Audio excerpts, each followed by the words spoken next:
that when every voice is lifted, it is then and only then that the states in America will be united.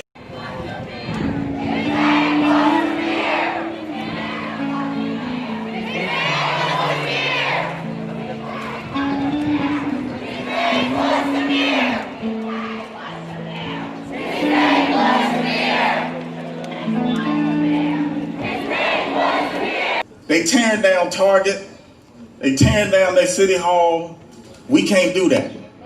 We got to protect our city. We can't tear down 16th Street Baptist Church. Amen. We can't tear down the Civil Rights Museum. Right. We can't tear down Carver. We can't tear down A.G. Gaston Plaza.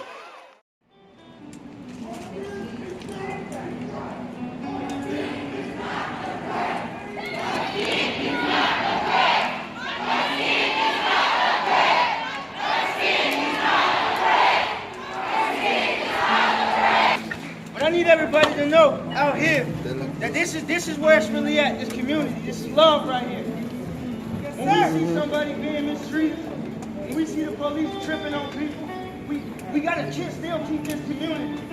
These are not isolated incidents. You feel what I'm saying? The stuff that keeps happening is gonna keep happening unless we stay like this. This is why we have to stay like this.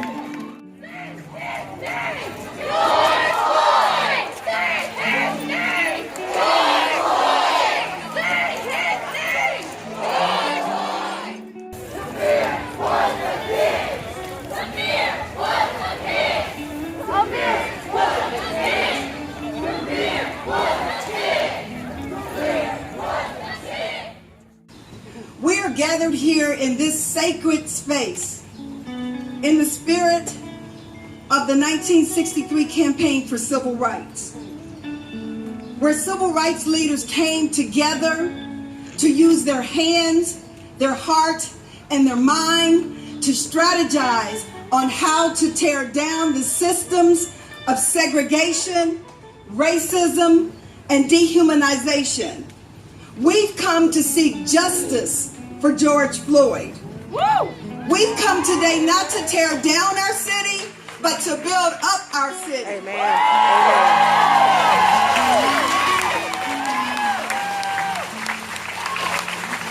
We've come today to work together to tear down systems of injustice, inequities, inequalities, and those systems that marginalize our most vulnerable population.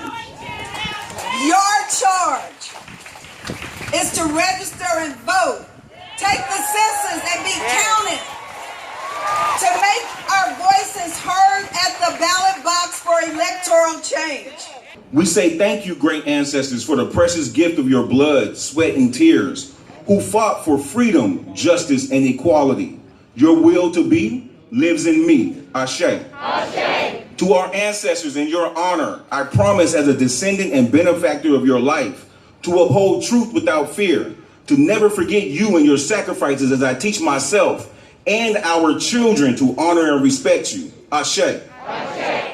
And for those of us that are new to Zoom technology, you understand that you spend 15 minutes on the front end trying to teach people how to mute and unmute their phones. And oftentimes when it is that you find yourself on Zoom, it can be frustrated because what happens when I'm speaking but my voice is not being heard? In 1992, it is quite interesting to note that when we rioted in Los Angeles, California, after Rodney King was beaten, our voices were muted and our voices were not heard. When Eric Garner was killed in New York, our voices were muted and our voices were not heard. When Mike Brown was killed, our voices were muted and our voices were not heard. When Trayvon Martin was killed, our voices were muted and our voices were not heard. When Breonna Taylor was killed, our voices were muted and our voices were not heard. When George Floyd screamed out, "I can't breathe," our voices have been trying to be muted, but the reason they are not muted now is because it's not just the black voice that is being lifted, but now I see some white brothers and sisters who come out of the closet and who decided to lift up your voice. And I believe that when every voice is lifted, it is then and only then that the states in America will be united. lifted. When every voice is lifted, it is then and only then that you'll see America become one nation under God. When every voice is lifted, it is then and only then that change will begin to take place. But I've come to the understanding in the past, it was not just white people who were not lifting their voice. But what happens when black people who think that just because you move to the suburbs and just because you got a small piece of change inside of your pocket, that you refuse to lift your voice, and you don't even realize that when God blesses you, it's not for you, but he blesses you in order to be a blessing to somebody else. I speak by faith a blessing over the city of Birmingham. I speak by faith a blessing over the United States of America. I speak by faith a blessing over the entire world, because every voice is now being lifted. And in closing, I want to say this. If you don't decide to lift your voice, there is a greater voice than the black voice. There is a greater voice than the white voice. There is a greater voice than the Latino voice. That voice is the voice of the Almighty God. And in the face of injustice, he's lifting his voice right now. And he's saying, stand still and see the salvation of the Lord.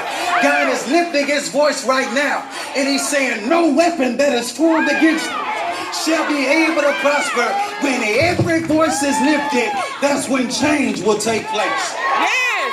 Yes! Yes!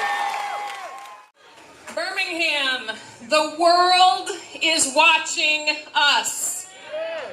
Not because we are the most outrageous protesters, and not because we are perfect, but because we in Birmingham have been protesting a long time.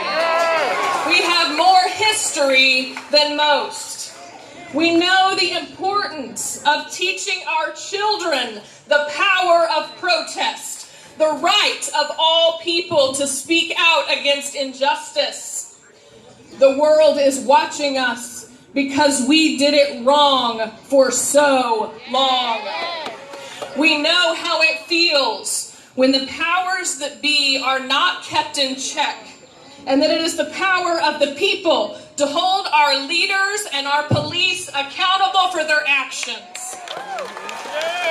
We want to spread this message to the world, that we can build a healthy, prosperous city while putting people first.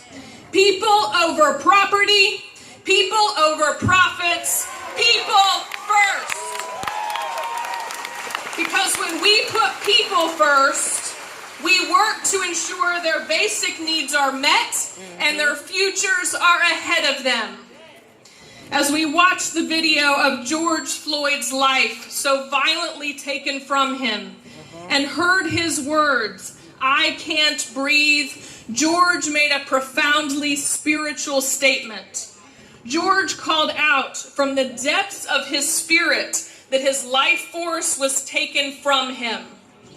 Our breath unites us all, which is why we wear these masks today, to protect each other. George Floyd, in his last moments, called out to his deceased mother. As a mother, I can only imagine the immense suffering of watching your child die on video, like Ahmaud Arbery's mother did, for all the world to see. No loved one should have to endure that. For all the parents of children of color who pray for their safe return home every day, we see you. And we unite in community to show the world what it means to bend the arc toward justice. George Floyd, Breonna Taylor, Ahmaud Arbery, EJ Bradford, and so many others are not statistics. They are part of our interdependent web of life, and it is right to feel the pain of their loss, to grieve their deaths, to cry out in rage at how they died, and to beg for justice. Please join me in prayer or meditation. Born and raised right here in Birmingham. The last time I was at this park, I had to be about 7 or 8 years old. when police officer George Sands shot Benita Carter, a black woman, in the back as she sat in her car on 10th Avenue. The police department came through the projects and shut out all the lights. I was a kid, I was right here. Joseph Lowry was here, and some of the civil rights leaders that has gone on. And I want to tell everybody to make sure you get out and vote, not just in presidential elections, local elections. Local elections are so important. District attorney, city council president, county commissioner, all of it.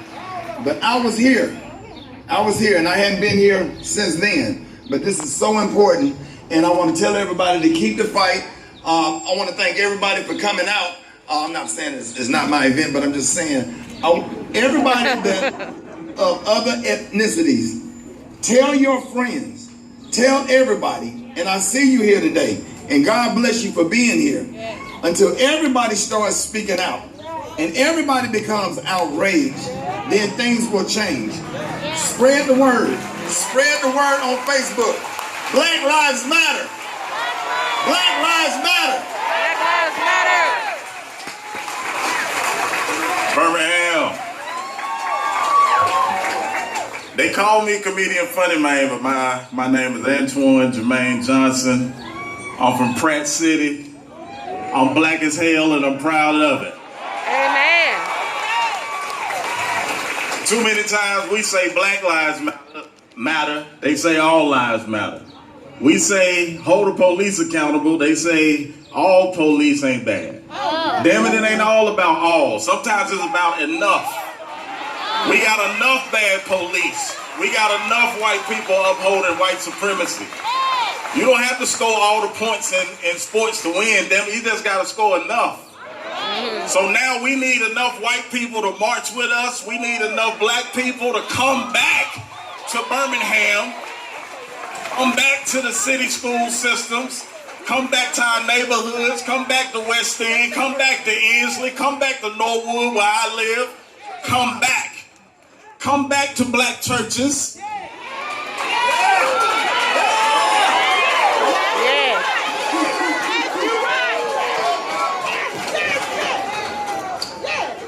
So they're telling me, to say something, but it's so much that I can't say. So let me tell y'all what I can't say. Give y'all a little history about the city of Birmingham that I love. Birmingham was founded 1871. That's 6 years. 6 years after the Civil War ended. For some reason, this land that was once known as Illiton or Frogland, it served no purpose in the Civil War. They didn't fight here, they didn't march here, they didn't do nothing on this land in the Civil War. Yet for some reason, 3 blocks over at Lynn Park, we got a Confederate statue sitting in the middle of our city to remind us to stay in your damn place. So this is what I'm not gonna say. We got a lot of cities around the country, but what I'm not telling you to do is walk the Lynn Park. I'm not telling you to walk the Lynn Park after this rally. I'm not telling you to tear something down in Lynn Park. That's what I'm not telling you to do. I'm not telling you that I'm going to be over there after this rally. That's what I'm not telling you to do, because the law says I can't tell you to do that. I cannot tell the police to look away. We don't see you. I cannot tell the police to march us over there. I can't tell you that. So I'm not telling you to meet me at Lynn Park at 7:30 p.m. Central tonight. I'm not telling you that. But while the whole world is on national TV tearing stuff down, we need to tear something down tonight. They need to see Birmingham, the home of the civil rights movement, tear some shit down tonight. But I'm not telling you that. And now that I'm on all these cameras, now that I'm on all your Facebook Lives, now that I'm on the back of your pictures, because some of y'all just out here to take selfies, now that they see me, if they come for me, we got you. We got you. Don't hashtag me. Don't hashtag me. Because I love the Second Amendment too. And if they come for me, you tell them Jermaine Johnson said, kiss my ass.